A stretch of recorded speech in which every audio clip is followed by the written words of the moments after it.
Okay, hi everyone. Welcome to Transalliance's first ever show and tell. I think everyone should just introduce themselves really quickly. My name is Az. I'm the director of Transalliance. I'm Whoever's here. oh, I you aren't next to me. Hi, I'm Derek. I'm the outreach coordinator. Hi everyone, I'm Marie. I'm the campaign organizer. Hi guys, I'm Marcia and I am the campaign manager. So for the next 10 minutes or so, we're going to just talk about some things that we're thinking about and some things that we're observing as the coronavirus crisis sort of continues in Miami and around the country. But before that, I hope that for all of you watching that your families, you're safe, you're healthy. I know it's a weird time for everyone. It's a really stressful time. It's a very disruptive time. And it's frankly just a very, very difficult time. And that's why the first thing that for show and tell that we want to share with you is actually something that we worked on during this time called Access Helps. At www.accesshelps.org, you can find resources for people who've lost their income if you can't pay rent, businesses that are having a hard time. This is something that as Transalliance, we led the way on design and development in partnership with Urban Impact Lab and powered by the City Foundation and Microsoft. So that's my show and tell, because I know that a lot of you right now are probably struggling with so many of the issues that are plaguing our community right now. So if you need help as a business or as a person, this is something that we worked on that I hope can be helpful for you. That's www.accesshelps.org. And that's my show and tell. And now we'll get on to some of the other fun mobility stuff happening. So Marcia, why don't you start? All right, let me share my screen. And I'm gonna start with, let's see, everyone can see my screen? Yep, yeah, we're all good. All right, I'm gonna start with the show and tell that it's a little close to home. So I was home on Thursday working and this happened right outside my window. And I'm just gonna play the video and it's in our Instagram for anyone that needs to watch. And it's in Spanish, so we couldn't translate it if you feel like. I think just give live commentary because I don't even think we can hear it. Commentary. So basically what's happening, it's a cyclist fighting with a policeman. And the policeman is upset that he took the whole lane when he was turning left, waiting for the light. And it escalated very quickly. The policeman had handcuffs in his hand and was telling him he was gonna take him to jail, and it just like was incredibly unpleasant. As soon as he saw that I was recording, he stopped naturally, got in his car, everyone went their merry way. So basically what I want to talk about is a few things. There are sharrows in the street. I don't know if you can see, there's a little bike lane with like 2 arrows in there. And I just want to give you guys a brief history, not a brief history, just like a small introduction to sharrows. Basically, this is a sharrow. Sharrow means it's a mix of the word share and arrow, and it just means that a bike and a car get to share the lane. However, if there are no sharrows, the bike still has the right to be in the car lane. So bikes are considered vehicles in Miami. You can be in the lane, you can be in the turn lane, and there, you know, like that policeman who was saying like you're not allowed to be there, that is inaccurate actually. That cyclist is allowed to be there and he's allowed to take the whole lane. And on top of that, there is virtually no traffic right now in Miami Beach, so we really need to be a little kinder to our cyclists who are taking over the road. So yeah, that's my show and tell. It's just basically like, what is a sharrow? Your right to take the full lane when you're in the road, and just like stand up for yourself if you find yourself in this situation. Also, we reached out to the Miami Beach Police Department. They have been very responsive. They've already reached out to that policeman to kind of clarify the rules of the road to him. So just thought I would give you guys. So yeah, and just some context for that, like there's more people turning to bicycles right now than probably I have ever seen before in Miami because the roads are so calm and you can bike relatively safely compared to when in normal traffic times, even without an infrastructure. But it just sort of goes to show like how especially elected officials are like, oh, people are never going to bike here, it's too hot, it's da da da da da. And as soon as you actually give people a safe space to ride, there's been an explosion in the number of cyclists right now. And what's really weird and concerning about that Miami Beach video is that at a time when we have more people than ever sort of turning to bicycles, then you have record low traffic that somehow the police finds an excuse to actually harass cyclists who are already legally in the right. And it's really weird for Miami Beach because Miami Beach leadership is so cycle friendly. So that officer is not necessarily a representation of the department, but still really sad, really sad. Yeah. Well, Okay. I mean, on top of that, the cyclist is waiting for the light to turn. Like, this is a cyclist where, in a situation where there's virtually no traffic, is waiting for his light to go green, which seems a little like, taking the lane. In Miami Beach, is that legal? Like, are bikes, like, I'm pretty sure in a lot of places, like, you're allowed to, cyclists are allowed to basically use a stoplight as like a stop sign. Like, you can just kind of look and go, but like, I'm not sure, like, how is that in Miami Beach? It's like that's a bit, if I could, like, city by city. there are, like, that's a little. And I know that wasn't the issue here. Like, the issue here wasn't even involved with that. But I'm just wondering, like, if there is like any angle at all in which his officer was like not clearly harassing this man, but it just kind of. Not from what we saw, but also what you're referring to is the Idaho stop, where cyclists can use a stop sign as a yield, and we don't have that on the books here in Miami. But that should be a show and tell for next time, Marcia, on cyclists and red lights. What's the story? But I want to switch to. Oh no, sorry. Just like to summarize, though, you are allowed to take the whole lane, but you're also allowed to be in the sidewalk. So when you're in the lane, cars need to yield to you. When you're in because you are a vehicle on the road, cars need a license to be on the road. You don't need a license to be on the road. You're on the road, in theory. And then if you're in a sidewalk, however, it is legal, but you do need to yield to pedestrians. Pedestrians have the right of way. Okay, let's switch it over to Maria. Maria, what do you got? Great. Well, I mean, I think this is a great segue to just talking about who gets to be outside like during coronavirus. I feel like especially for a lot of us who live in more dense areas, we don't necessarily have the luxury of very nice gardens or streets that don't have a lot of people walking around, just given the density. So I just wanted to share some like news and information about sort of reclaiming like public spaces amidst coronavirus. And I read this really great article on Curbs this weekend, and it was essentially just like talking about what different cities are doing to sort of adapt to the changes in our mobility during coronavirus. And in Philadelphia, a group called the Bicycle Coalition of Greater Philly basically launched a campaign to close a major thoroughfare in the city. It's called MLK Drive. And the reason why they did this is because they realized that a lot of people still wanted to be outside, while maintaining, social distancing and things like that. But that just like wasn't enough space for people to actually walk and bike safely. And so they launched a campaign through a petition, and in like a couple of hours, they got over 1,000 signatures calling for the closure of, I think it was like a couple of blocks on MLK Drive. I'm not familiar with like the Philadelphia specific street, so I don't know exactly like how long it was. But this is a really good case for what we can do in Miami, especially because as how I was mentioning, traffic has gone down a lot, and that means that a lot of streets are just empty.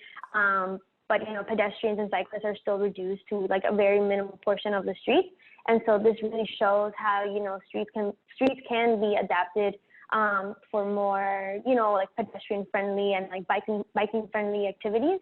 And I think Philly presents like a really great example too of like. There was a surge in biking. I read that there was a 471% increase in biking along trails in Philadelphia throughout the last couple of weeks.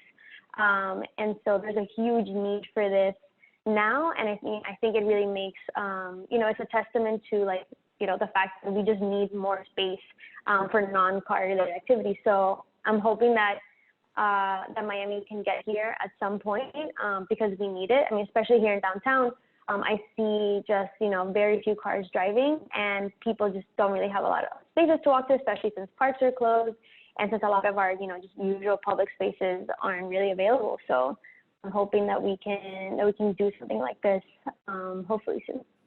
Yeah. No, it makes a lot of sense. Derek, go ahead. No, I was gonna say like it's a perfect segue into what I was gonna say. But if you had something to say on that, like go ahead. I was gonna say No, it no. just makes complete sense because like as it turns out, all the space you're talking about that like that's all empty right now, like that is public space. We just don't think about it like that. We think about it as a place for cars. Everyone else is an obstacle or a nuisance to that. And when the cars are all gone, we're all sit here and it's like, well, what do we do with this space? And it's like, what did we do before?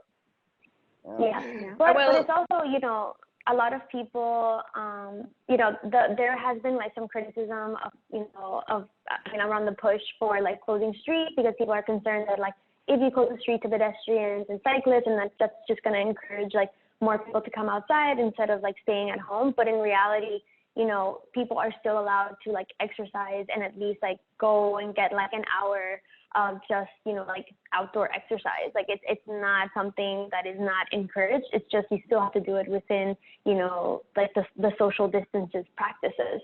So that shouldn't be something that we, you know, that sort of like prevents us from doing something more innovative around this time, especially because this is so unprecedented. I mean, if you think about the block that you live on, I'm saying, if you think about the block that you live on yourself, it's like, if you close that off, how many people do you think you could theoretically fit on that street if they're all spaced out 6 feet apart? You know what I'm saying? Like, that's still quite a few people, you know what I'm saying? Yeah, it's not that many people. I mean, I feel like the street itself is like, you know, maybe 12 feet. Well, yeah. And I wanted to say that in Miami Beach, I don't know about downtown, but what I'm seeing like on the street is cyclists are taking the full lane because there is absolutely 0 cars, and then pedestrians are taking the bike lanes because there are so many people out there walking, exercising. Naturally, Miami Beach is more of like a health-oriented community, and people are continuing to go outside, that if they were to be on the sidewalk, there would not be like any social distancing. So people are already taking the road, so why not just make it a thing where you close it down, and then you just have the right to be out there. Yeah. And then long term, I think what people are starting to realize is really this is the unintended consequence happening here, is that Miamians are being exposed to what a safe street looks like and feels like. And bada bing, bada boom, it happens to have a lot less cars on it. And that's not something that needs to necessarily be forgotten as we recover from this and as we start to go back to normal, because that can be a new normal. We just all have to fight for that sort of future. Derek, go ahead. What do you got? Yeah. So yeah, like I was saying, like perfect segue. So my show and tell is on the invention of jaywalking, and I'm pretty sure everyone's kind of familiar with what jaywalking is, but I don't think people are really familiar with the origins of it. And I think that's kind of important when we talk about how we look at the city right now, like we were talking about with all these empty space out here that we give to cars, and how we ended up giving all that space to cars in the first place. So just wanted to define jaywalker right quick. Jaywalking occurs when a pedestrian walks in or crosses a roadway that has traffic other than a suitable crossing point, or otherwise disregard of traffic rules.